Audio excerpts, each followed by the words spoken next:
அஞ்சு விரல்களை கோத்து நாம 10 விரலானோ மணக்கோலத்தில் பார்த்தா அந்த சின்ன பொண்ண காணோம். சில நாளில் நீ என் தாயே, சில நாளில் நீ என் சேயே.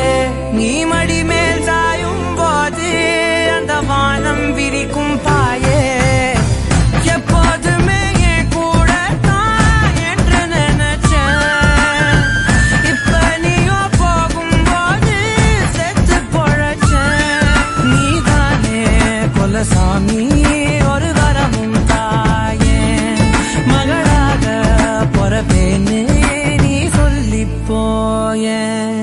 உன் கூடவே பொறக்கணும், கூடவே பொறக்கணும். உனக்காக நான் இருக்கணும்.